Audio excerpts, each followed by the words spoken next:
പശ്ചിമ ബംഗാളിൽ രണ്ടാം ഘട്ടത്തിലും മികച്ച പോളിംഗാണ്. 3 മണിവരെ 78.69% പോളിംഗ്. ഫൽത്തയിൽ വോട്ടെടുപ്പ് നിർത്തിവെച്ചു. റീപോളിംഗ് പരിഗണനയിലെന്ന് തെരഞ്ഞെടുപ്പ് കമ്മീഷൻ അറിയിച്ചു. വോട്ടിംഗ് മെഷീനിലെ ചിഹ്നത്തിന് മുകളിൽ ടേപ്പ് ഒട്ടിച്ച് മറിച്ചു എന്ന് BJP ആരോപിച്ചതിന് പിന്നാലെയാണ് നടപടി. സൗത്ത് പർഗാനസിൽ വോട്ടർമാരും സുരക്ഷാ ഉദ്യോഗസ്ഥരും തമ്മിൽ തർക്കമുണ്ടായി.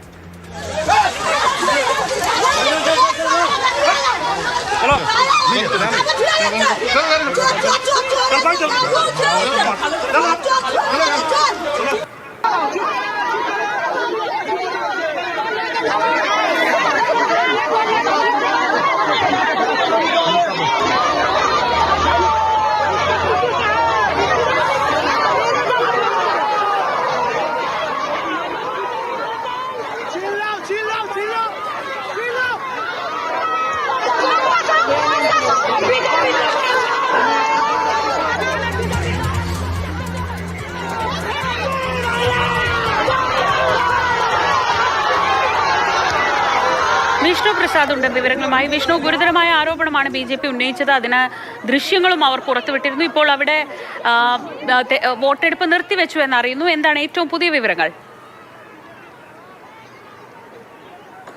ശ്രീജ, BJP ആരോപണം ഉന്നയിച്ച് അത് അക്ഷരം പ്രതി ശരിവെക്കുകയാണ് ഇപ്പോൾ തെരഞ്ഞെടുപ്പ് കമ്മീഷൻ ചെയ്തിട്ടുള്ളത്. ഇത്തരത്തിൽ വോട്ടിംഗ് മെഷീനിൽ BJPയുടെ ചിഹ്നത്തിന് മുകളിൽ ടേപ്പ് ഒട്ടിച്ചു എന്ന ആരോപണത്തിൽ അവിടെ വോട്ടിംഗ് നിർത്തിവെച്ചിരിക്കുന്നു. ഒപ്പം തന്നെ അത് പരിശോധിച്ച് ഒരു റീപോളിംഗിന് വേണ്ടിയുള്ള ഒരു താല്പര്യം അല്ലെങ്കിൽ അതിനു വേണ്ടിയുള്ള ഒരു നീക്കമാണ് തെരഞ്ഞെടുപ്പ് കമ്മീഷന്റെ ഭാഗത്തു നിന്നുണ്ടാകുന്നത്. BJP തുടക്കം മുതൽ ഉന്നയിക്കുന്ന ആരോപണങ്ങളെല്ലാം തന്നെ അതീവ ഗൗരവത്തോടു കൂടി തന്നെ തെരഞ്ഞെടുപ്പ് കമ്മീഷൻ നോക്കിക്കാണുന്നുണ്ട്. അതിന്റെ ഭാഗമായി തന്നെ പശ്ചിമ ബംഗാളിൽ ഉൾപ്പെടെ നേരത്തെ സുവേന്ദു അധികാരിയെയും മമതാ ബാനർജിയും ഒരേ ബൂത്തിലേക്ക് എത്തിയപ്പോൾ അവിടെ സുവേന്ദു അധികാരി അവിടെ നിന്ന് ആ പ്രശ്നബാധിത പ്രദേശത്ത് നിന്ന് മടങ്ങാൻ തയ്യാറായിരുന്നില്ല. തുടർന്ന് കേന്ദ്രസേന എത്തിയാലേ താൻ മടങ്ങുകയുള്ളൂ എന്ന് സുവേന്ദു അധികാരി നിലപാടെടുക്കുകയും കേന്ദ്രസേന എത്തി അവിടെ ലാത്തിചാർജ് നടത്തി തൃണമൂൽ കോൺഗ്രസ് പ്രവർത്തകരെ പിരിച്ചുവിട്ട ശേഷമാണ് സുവേന്ദു അധികാരി അവിടെ നിന്ന് മടങ്ങുകയും ചെയ്തിട്ടുണ്ടായിരുന്നത്. ഇത്തരത്തിൽ വലിയ സംഘർഷങ്ങളൊന്നും ഇല്ലെങ്കിൽ തന്നെ ഒറ്റപ്പെട്ട സംഘർഷങ്ങൾ പശ്ചിമ ബംഗാളിന്റെ വിവിധ മേഖലകളിൽ ഇന്നത്തെ രണ്ടാം ഘട്ട വോട്ടെടുപ്പുമായി ബന്ധപ്പെട്ട് നടന്നുകൊണ്ടിരിക്കുന്നുണ്ട്. അതിന്റെ ഭാഗമായി തന്നെയാണ് നേരത്തെ ഈ ദൃശ്യങ്ങളിൽ നമ്മൾ കണ്ടതുപോലെ പലയിടത്തും വോട്ട് ചെയ്യാൻ എത്തിയവരും കേന്ദ്രസേനയും തമ്മിലുള്ള തർക്കങ്ങൾ ഉൾപ്പെടെ ഉണ്ടായിട്ടുള്ളത്. പലയിടത്തും ആളുകൾ കൂട്ടം കൂടി നിന്നതിനെ ഉൾപ്പെടെ കേന്ദ്രസേന ചോദ്യം ചെയ്തതും ചെറിയ തർക്കങ്ങൾക്ക് കാരണമായിട്ടുണ്ട്. എന്നിരുന്നാൽ തന്നെയും കഴിഞ്ഞ ദിവസം നമുക്കറിയാം കലാശക്കൊട്ട് ദിനത്തിൽ പോലും ഒരു കൊലപാതകം നടന്ന സ്ഥലമാണ് പശ്ചിമ ബംഗാൾ. രണ്ടാം ഘട്ട വോട്ടെടുപ്പിന് തൊട്ട് മുന്നേ മണിക്കൂറുകൾക്ക് മാത്രം ബാക്കി നിൽക്കുകയായിരുന്ന കൊലപാതകം ഉൾപ്പെടെ നടന്നത്. പക്ഷെ ഇപ്പോൾ ഇത്തവണ എന്തായാലും സുരക്ഷാ ക്രമീകരണങ്ങളുടെ ഒരു ശക്തി കൊണ്ട് തന്നെ എന്ന് തന്നെ വേണം പറയാൻ. കൃത്യമായി ഒരു കൊലപാതകങ്ങളൊന്നും തന്നെ ഇതുവരെ നടന്നിട്ടില്ല, അല്ലെങ്കിൽ ഗുരുതരമായി പരിക്കേൽക്കുന്ന സാഹചര്യവുമില്ല.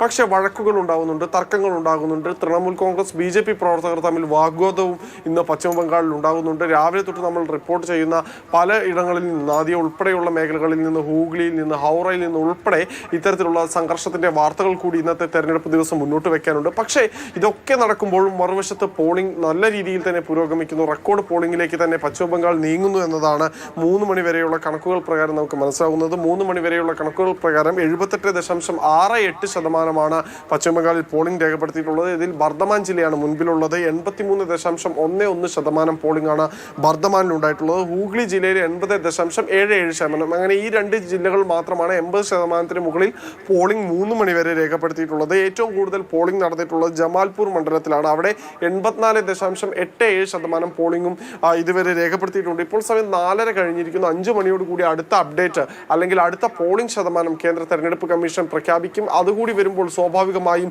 90%-അടുത്തേക്ക് അല്ലെങ്കിൽ ഒരുപക്ഷെ 90%-ന് മുകളിലേക്കായിരിക്കും പശ്ചിമ ബംഗാളിലെ രണ്ടാം ഘട്ടത്തിലെ പോളിംഗ് ഉണ്ടാവുക. എന്തായാലും പശ്ചിമ ബംഗാളിൽ രണ്ടാം ഘട്ടത്തിൽ ഒന്നാം ഘട്ടത്തെ അപേക്ഷിച്ച് കൂടുതൽ പോളിംഗ് ഉണ്ടാകുമെന്നത് നേരത്തെ തന്നെ പ്രതീക്ഷിച്ച കാര്യമാണ്. അത് 95% എത്തിയാലും അപ്രതീക്ഷിതമായി ഒന്നും കരുതേണ്ടതില്ല. കാരണം നമുക്കറിയാം SIR പരിഷ്കരണം ഉൾപ്പെടെ നടപ്പാക്കിയതിനു ശേഷമുള്ള വോട്ടർ പട്ടികയുമായാണ് പശ്ചിമ ബംഗാൾ രണ്ടാം ഘട്ടത്തിൽ പോളിംഗ് ബൂത്തിലേക്ക് എത്തുന്നത്. ഇതിൽ നമുക്കറിയാവുന്നതുപോലെ സൗത്ത് പർഗാനസിലും നോർത്ത് പർഗാനസിലും മാത്രമായി 25 ലക്ഷം പേരാണ് ഈ വോട്ടേഴ്സ് ലിസ്റ്റിൽ നിന്ന് പുറത്തേക്ക് പോയിട്ടുള്ളത്. കൊൽക്കത്തയിൽ 7 ലക്ഷം പേരും വോട്ടർ പട്ടികയിൽ നിന്ന് പുറത്താവുകയും ചെയ്തിട്ടുണ്ട്. അതുകൊണ്ട് തന്നെ രാഷ്ട്രീയപരമായി ഏറെ ചർച്ചകൾ നടന്ന മണ്ഡലങ്ങളാണ് ഇത്തവണ രണ്ടാം ഘട്ടത്തിൽ വോട്ടെടുപ്പിൽ ജനവിധി എഴുതിക്കൊണ്ടിരിക്കുന്നത്.